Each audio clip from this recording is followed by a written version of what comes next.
Hello, Stephanie Joy with All Things Social Security. We had a Q&A with a short little clip discussion on a particular topic. So I'm going to attach it for you here. It might be something that you're interested in if you clicked on this header. And following that, we're going to go through it a little bit more.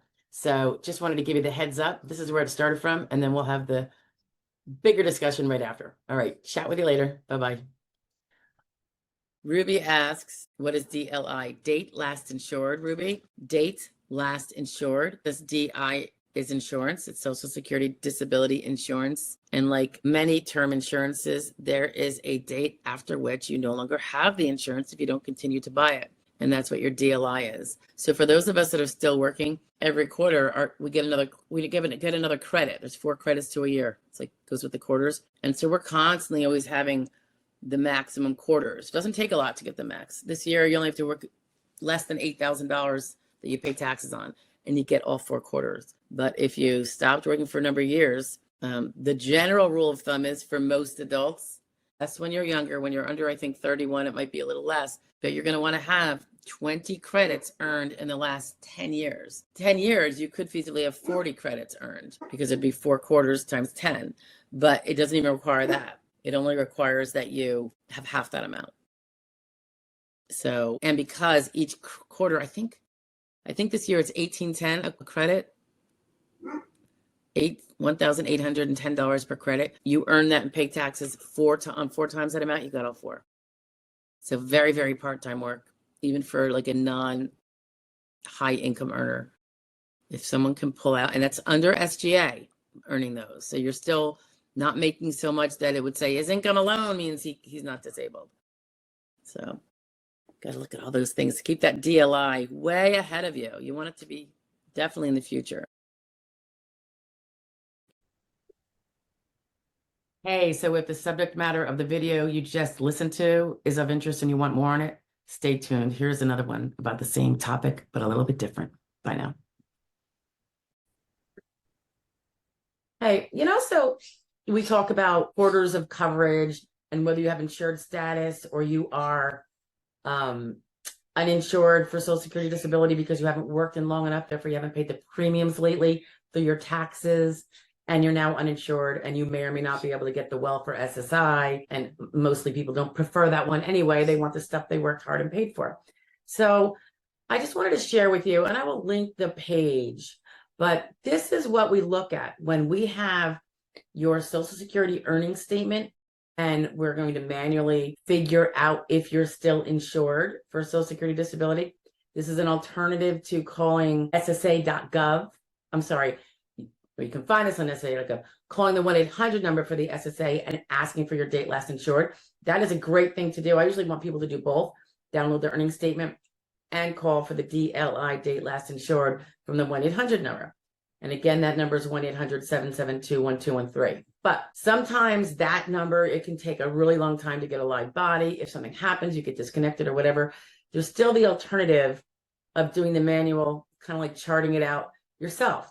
So I just wanted to show you the numbers that we use. You can go to this in the description below is going to be the link to get to this page. But I'm just going to give you, for instance, okay. It'll show you all the years from 2023, because right now we're in 2023, going back to, it looks like 1978. And for Social Security disability purposes, if you're saying you're disabled as of, say, this year, whatever quarter we're in, you're going to be looking at the annual incomes, and they're going to be listed on your earnings statement, and you're going to compare them to these figures. So if you probably won't be seeing 2023 income reported yet, because we haven't done those taxes, but you're going to see 2022, 21, and all the way back. If you had 0 income that you properly reported and or paid taxes on, then you will have 0 there on your earnings statement. And the earnings statement is, you can go get that from SSA.gov, like I mentioned before, when you get into your own file there. But so when you look at your earnings for, say, 2022, so whatever number is there, the magic number for 1 credit in 2022 was $1,510. That's $1,510. You're going to look at your 2022 income, divide it by $1,510. If that is at least 4, you've got all 4 credits. It doesn't matter if it's 10 or 100, as long as it's over 4. So you paid for at least 4 credits, and that's the maximum we can buy in a particular year. That's the most we can earn. So whether you're a low earner or you're a high earner, there's really no benefit in terms of gaining your credits. The difference in income is a different benefit in terms of people who pay more taxes due to higher income are going to have a higher Social Security rate, generally speaking. Okay, so 2022, we have 1510. Remember what I said. Divide your total income in that year as noted on your earnings by 1510, 1,510. And if your number at least is 4 or above, you got all 4 credits. So write that down, 4 credits, 2022. In 2021, it was 1470. So again, take the number that it says from 2021, divide it by 1470. If it's at least 4, you got all 4 credits. If it's at least 3, but not 4, you got 3 credits. If it's at least 2, but not less than 2, but under 3, you're going to have 2 credits. If you never hit 1510 that year or 1470 in 2021, you will have 0 credits. So, and you don't get to get a part of a credit. So if you have 2,000 in 2022, you're only going to get 1 credit, even though you made more than the 1510. Okay. In 2020, the number was 1410. Again, take the number that they show you that you earned and divide it by 1410, and that will be, your numbers are going to be 4 and above, 3 and above, 2 and above, or 1 and above. If it's not, you didn't get any credits. 2019, it's 1360, and I'm not going to go all the way back, folks. I'm just going to go back 10 years, because if you're thinking you're disabled now, that's the only thing they're going to look at. Because remember, there's the recency test for date last insured. For disability, Social Security disability purposes only. 2019, the magic number was 1360 per credit.